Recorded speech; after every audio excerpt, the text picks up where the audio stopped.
The Zephyrian hunting vessel Bloodclaw drifted silently through the asteroid field, its bioluminescent hull pulsing with predatory satisfaction. Captain Vexithara clicked her mandibles in anticipation as she studied the readings on her tactical display.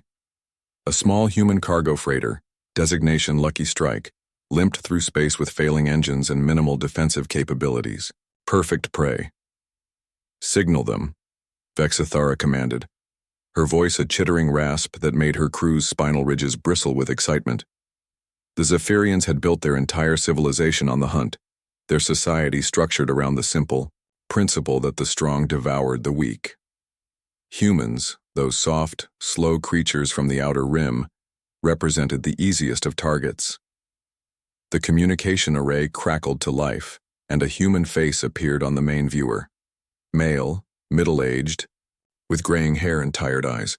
He wore a simple cargo hauler's uniform, oil-stained and worn. Vexithara's secondary eyes dilated with hunger. "This is Captain Marcus Chen of the Lucky Strike," the human said, his voice steady despite the obvious damage to his ship. "Can I help you?" Vexithara's laugh sounded like grinding metal. "Human vessel, you have entered Zephyrian hunting space. By the ancient laws of predation, you are now designated as prey. Prepare to be boarded." Chen's expression didn't change. "I see. And if I refuse? Then we destroy your pathetic vessel and feast on the wreckage," Vexithara snarled, her crew echoing her bloodthirsty enthusiasm. "But where is the sport in that? No, little human, you will provide entertainment. My hunters grow restless and they require exercise." The human captain rubbed his chin thoughtfully. "Hunting, you said? Like a sport?" "The greatest sport," Vexithara confirmed, her mandibles spreading wide to reveal rows of serrated teeth. "We give you a head start, then track you through your ship. When we catch you, and we always catch you, the hunt concludes with a feast. Your crew will feed us for days." "Interesting proposition," Chen replied, still maddeningly calm. "Counteroffer. Single combat. Your best hunter against me, winner takes all." The bridge erupted in chittering laughter. Vexithara's crew had never heard anything so absurd. A human challenging a Zephyrian warrior? The soft-skinned cargo hauler must have suffered brain damage from his failing life support systems. "You amuse me, meat," Vexithara clicked. "Very well. I accept your generous offer to die quickly, Korvash." A massive Zephyrian stepped forward, towering over even his already imposing captain. Korvash stood nearly 3 meters tall, his chitinous exoskeleton gleaming with bioengineered weapon ports. Acid sacs pulsed along his forearms, and his arms ended in razor-sharp claws that could shred steel plating. "The Huntmaster will face you personally," Vexithara announced. "Korvash has never lost prey. He has killed over 300 sentients in single combat." Chen nodded respectfully. "Impressive record. Where would you like to do this?"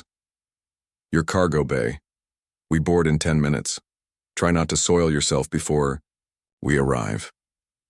The transmission ended, and Vexithara's crew prepared their boarding pods with predatory glee. None of them noticed the subtle smile that had played across the human captain's lips just before the screen went dark. 10 minutes later, the Zephyrians breached the Lucky Strike's cargo bay with practiced efficiency.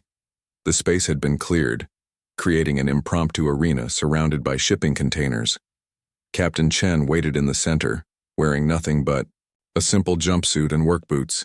He held no weapons, bore no armor, and showed no signs of the terror that should have overwhelmed any rational prey animal. Korvash stalked into the arena with fluid grace, his weapon systems already charging.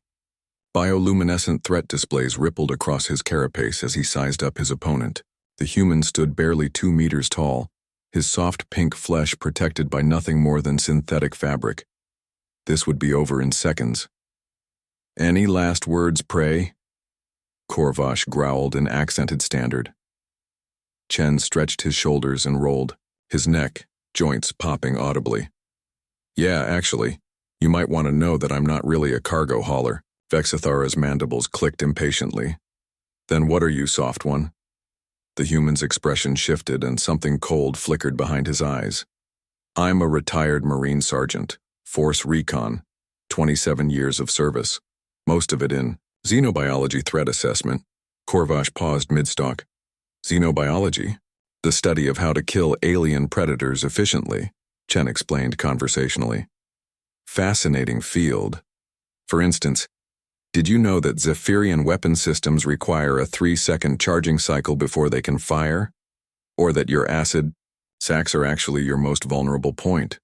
One good strike there causes a catastrophic feedback loop that dissolves your entire nervous system.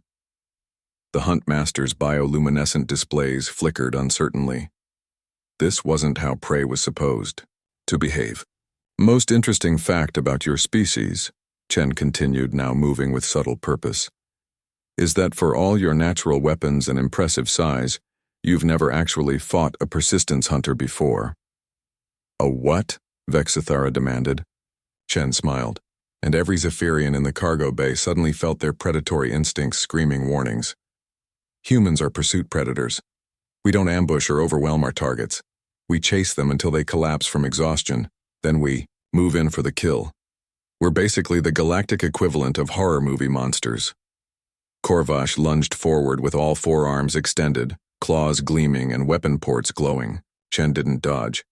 He stepped into the attack, grabbed the Huntmaster's leading arm, and used the Zephyrian's own momentum to drive him headfirst into the nearest shipping container. The impact rang through the cargo bay like a bell. Korvash staggered, his neural processors struggling to understand what had just happened. The human hadn't been where he was supposed to be. Prey didn't redirect attacks. They fled or died. 27 years, Chen repeated, circling the stunned warrior. With patient, measured steps, I've killed things that would give your entire crew nightmares.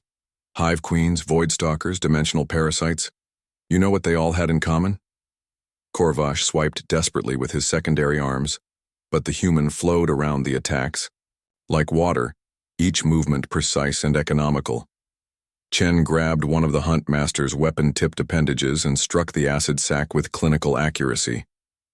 The scream that emerged from Korvash's vocal slits could have shattered crystal. The feedback cascade Chen had described began immediately, biochemical fire racing through the warrior's nervous system. They all thought they were the predator. Chen finished quietly, stepping back as the 3-meter killing machine collapsed, twitching and dissolving from the inside out.